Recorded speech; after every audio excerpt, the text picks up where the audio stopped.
back to the show. Hi, Chris. Great to be with you guys. How you doing? Happy Friday. Happy Friday. Me and Mason, my producer, he's like, Monica says there's a lot going on in the background. And I was like, that is so cool. What is Yes. happening at the White House currently behind you? It is pretty cool. I don't know if you can hear the band in the background playing the trumpets. It is probably the coolest thing. Each, I guess, ambassador or representatives from each different kinds of country. I don't know which countries are here right now because I've lost track. There's got to be at least a dozen here or arriving here, as you can see behind me. They're going through this credentialing ceremony here at the White House, where I'm assuming they will either be with Monica Crowley or President Trump and kind of just be officially honored here at the White House. This is the first time that I've seen anything like this. We didn't see anything like this under the previous administration, at least not in the year and a half that I covered. But this is definitely something special. It's definitely not something that you see every day. Yeah, well, and it's happening after 11 o'clock on the East Coast. We know that Joe Biden normally would have called a lid by this time. Right, right. Or you'd be sleeping or heading to the beach. Yeah, I think we couldn't have an interview without a construction update. I was paying attention to your Twitter yesterday, and there's some people inspecting the roof of the West Wing now. It seems like they're renovating the entire building at this point.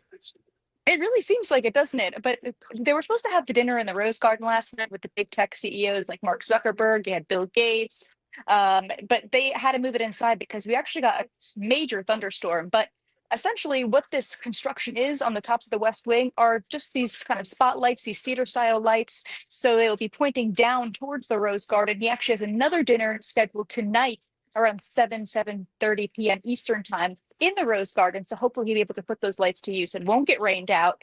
But he definitely plans to use that back patio space for sure. I mean, it's stunning. It's got plenty of seating, and he definitely likes to host events. So we'll definitely keep an eye on it tonight. Yeah, I mean, it looks like beautiful weather. What is it, like 70 degrees now in DC for you Yes. guys? Looks absolutely gorgeous out there as we see the motorcades driving behind you. That's so cool. Mhm. All right, so we got word that there could be an executive order signed today. What do you know about it? What's happening at the White House? Well, the Department of Defense could become the Department of War starting today, which is really exciting. So, you have Defense Secretary Pete Hegseth. He could be War Secretary Pete Hegseth starting today. He actually teased ahead a couple of times. He was actually in Georgia just this past week, and now I believe he's back, probably joining President Trump this afternoon for this big announcement. But essentially, this is kind of reestablishing the war ethos that this Trump administration has really been pushing. Because as we know, over the last 4 years, we didn't really get much enthusiasm when it comes to our nation's military. You had maybe some wokeness happening in the military, transgender soldiers, whatever it may have been. But now the president and his administration is really trying to reestablish this excitement and this macho-ness of being in the military, serving their country, and that also begins with some rhetoric, changing the name to the Department of War, which is pretty cool. Yeah, I'm a huge fan of it. I love the emphasis that Hegseth has been putting on the war fighters, and I think this goes back to it. We did have Mark Milley worrying about white rage, but it seems like those days are over. Yeah, right. Or I don't even know. Remember when Lloyd Austin left his post for multiple weeks and nobody Yes. knew where the hell he went? Yeah, Yep. we don't have that anymore. What a mess. I've heard also that there may be a new picture, a new portrait in the White House of the auto pen. Have you seen the new portrait? I haven't seen it yet, but I believe in the coming weeks, once he starts having more Oval Office events, which I think that he will, for the sole purpose of showing the press his beautiful long lists of presidential portraits. But towards the end, you might notice an auto pen picture instead of Joe Biden, which I think is so clever. He actually asked, so Reagan Reese did that interview from the Daily Caller. She's a very good friend of mine. And the president actually asked Reagan what she thought of putting the auto pen picture there. And she said, I think you should do it. So he liked the enthusiasm behind that as well. So we're very excited to see that once it's all finished. Yeah, no, I think that's going to be really cool. And you said there's going to be more events in the coming weeks. That's good. We don't want any more Democrats worrying that the president is dead. What was the vibe inside the White House over the weekend and into Monday as people were worried about Donald Trump being dead? It was very confusing because we see the president all the time. And I'm sure you remember just that same week, you had the president hosting a 3+ hour cabinet meeting where we saw him speaking non-stop. So to say the president is dead is ridiculous. I mean, God forbid we go maybe 2 days, the president enjoys a Labor Day weekend to himself, golfing. But as you know, golfing isn't just for leisure. You're Right. also making business deals. You're meeting with people. You're constantly chatting with people. He's The president just keeps going. He is nonstop. Whereas we had Joe Biden taking weeks-long beach vacations. I remember this time last year, I'd say about August of last year, we only had, what, 3 or 4 press briefings in August? Right. It was really insane. We barely heard from that administration. We barely got to see the president over the last, I'd say, 2+ years that I was covering this White House. It was really, really brutal. Do you think that the fear that President Trump was dead was more of an indictment on the lack of what we saw from Biden, or is it more of like a props to how much we see Trump? It's the left trying to project. They know that they didn't have a functioning president over the last 4 years. So they're going to do everything that they can to say the same things we were saying about Joe Biden, about President Trump. And it's just not going to work. We see how much this president works. And I love the blue anons because they're like the QAnon, but on the left, and they call them blue anons. They're just completely baseless claims. And the president defies those claims every single day. We see him nearly every day, which is fantastic. I just can't even imagine, I mean, when I was covering the last administration, only seeing the president arrive and depart off the South Lawn, that's it. That's all you get. Maybe once every couple of months, we'd see him make an announcement and not take questions. I mean, it's faceless, it's projecting. That's just the left for you. Yeah, and I think that it's crazy because the left, you weren't allowed to ask any questions about it. It was you're seeing things. It's a deep fake. It's a cheap fake. But at least on the right, we do ask questions. There has been bruising on his hands. There has been the weird foundation. What have you heard about the president's health lately? Well, we did get that physical early on in this administration. I believe maybe 3 months ago, I'd say, just in the start of summer, we saw that physical report. And this administration was very transparent about it. I believe that they did highlight some very minor concerns about the president's blood circulation and his ankles or whatever, because there's that viral picture of him having swollen ankles. But the president does remain in good health. He does take a cognitive test. He does show that he can do his job, fulfill his responsibilities every single day. Whereas the last administration, they wanted you to trust the government. They wanted you to trust what they were saying. He doesn't need to take a cognitive test. Trust what we are saying because we see him every day. Meantime, Andy Bates, who testifies on Congress on the Hill, or excuse me, I believe it was Ian Sams, who's the White House counsel senior advisor. He says he only saw Joe Biden twice. Which is crazy. He was one of his biggest spokesperson for 2 years, and you only saw him twice, and you're telling us on TV that he's running circles around people?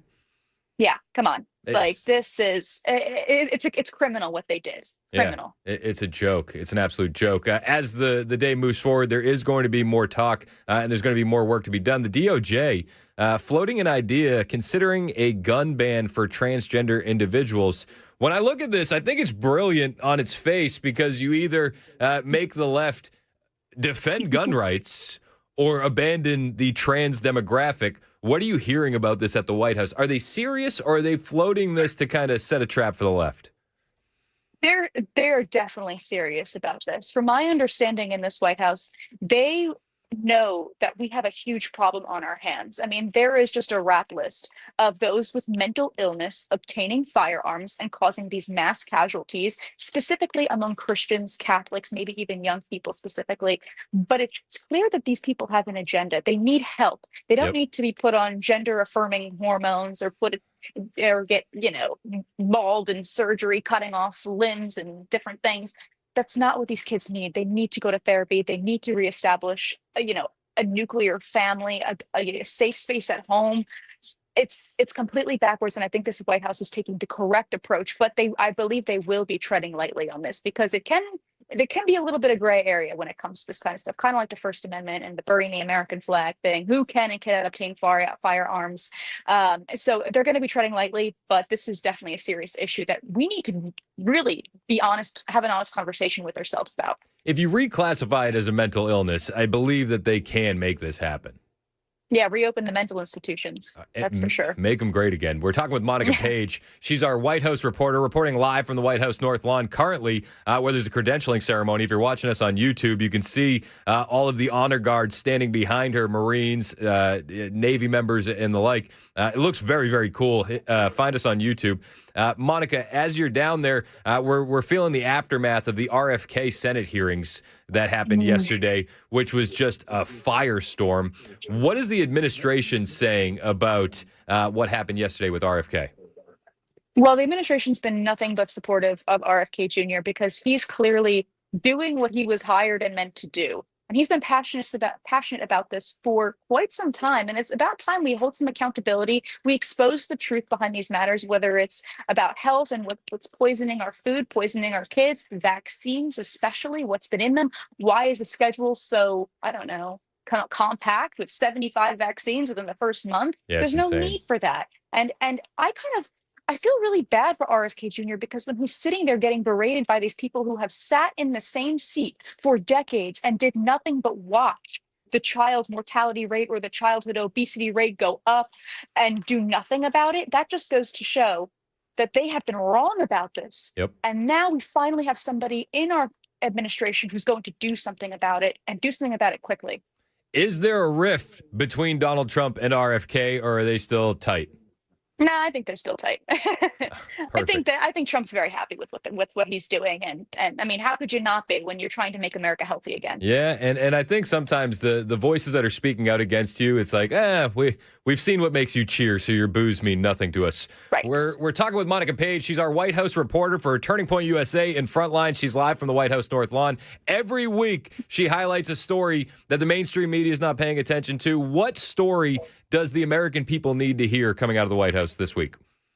My favorite story, Chris, is probably the attack on that Venezuelan boat carrying 11 narco terrorists, 11 Tren de Aragua members, trying to smuggle in poisonous drugs into our country. And the president ordered our military to say, you know what, strike this boat, get these guys out of here. They are narco terrorists. They are a designated foreign terrorist organization, and completely eliminated them. This is a perfect example of deterrence, escalation, to de-escalate and keep Americans safe. Yeah, I've said it a long time. If you want to get the Americans behind any war, go after the cartels. Go after these narco terrorists that are pumping our streets full of fentanyl. We need that. That story should be celebrated. And for some reason, the left, they're defending the narco terrorists.